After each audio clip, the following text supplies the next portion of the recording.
So I want to give us a little hope because I'm such a Cori Bush fan. I'm a little biased, but knowing her, but Cori Bush has been tearing it up on air since before she got elected, but pretty much since she won her primary, and really showing the world what so many of us saw in her for the last several years. But Cori Bush went on The View. Every single time she goes on, I'm like, I don't know how you could get better than that.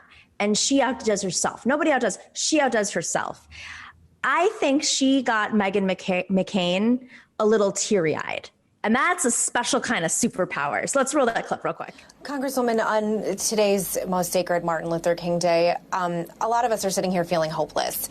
What do you think we can do going forward to try and bridge divides in this country and work together collectively as Americans? Because I think a lot of people are just feeling, especially after the terror attack, like we are a country completely divided with nothing in common anymore. So I am going to say, don't feel hopeless. Let's start with that. Don't feel hopeless, because that's how we get through. You gotta have hope. That hope is on the inside of you. Now remember this, we don't go by what happens externally. That shouldn't shake what's happening on the inside of us. We have to stand strong no matter what the adversity, no matter what it looks like.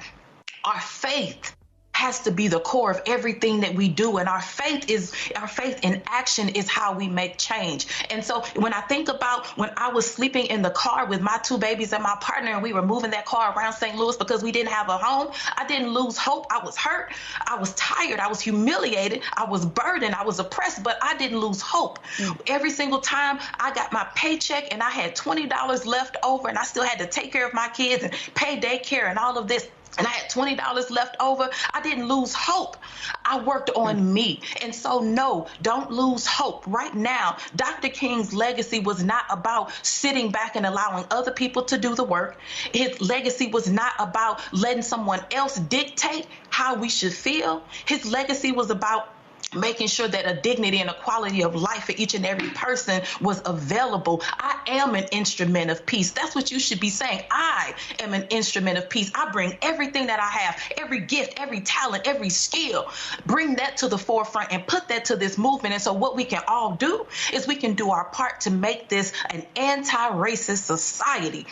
And that means not just talking to, not just saying I have a black friend or I help out, I help my Palestinian friends and I do. No. We're talking about talking to your friends and then your block, talking to the people in your religious affiliation or your groups, whatever you're doing, talking to them. You're at your job, at the company you own, making the effort, putting some real intention behind making this an anti-racist country. And so and how are we also doing that? We got to make sure people have health care. Every single person deserves health care. I feel like she should just do a Sunday show for everybody and just take us to church every Sunday. Just screen an idea, Cori Bush campaign office, create a channel on all of your platforms and just take us to church every Sunday. I need that. Napoleon, you're shaking your head. What are your thoughts? That's definitely that down south church energy. I love it. I mean, we need that so much. It's so good for me. Personally, it makes me feel good to see like a black woman like that who really is from that element of just not having much to being put in these positions. And we know what she stands for when it comes to policies, and you just feel it. Like I just feel it. So I feel it in my heart when she speaks. Mm-hmm. You know what I'm saying? Like just because I feel like it comes from the right place, and I don't have that thing where I believe that she really means what she's gonna follow through too with her actions. So she's doing it right, and we need that energy. I'm so glad that energy is in Congress, and I want more of it to come in, because that's what's going to save us at the end of the day. At that level, we have to do it ourselves, but at that level, we need more of that. Mm-hmm. Well, and it's not even just that she's it's not just that we need more folks like that are connected to communities. There are plenty of people who have run, that have gone through hardship, that are in office, that have gone through hardship. Believe it or not, I mean, yes, the average congressperson is a millionaire, but there are absolutely across this country, but they're calcified by the system. And what I find so moving about Cori is that she has run multiple times. She's fought the system. The last day of her last election before this one, because she ran before, her car was repossessed. And it just motivated her more to run. It's like every obstacle that she faced along the way, from the establishment, from, nobody groomed her. She did it on her own. And it just, to me, is emblematic of she's the flip opposite of what our system is. And she's using her personal stories to convince people like Meghan McCain to support progressive policies. Now, Joshua, you talk about storytelling all the way, and all I could hear in her speaking was these stories are moving people that aren't even in our space. Mm-hmm.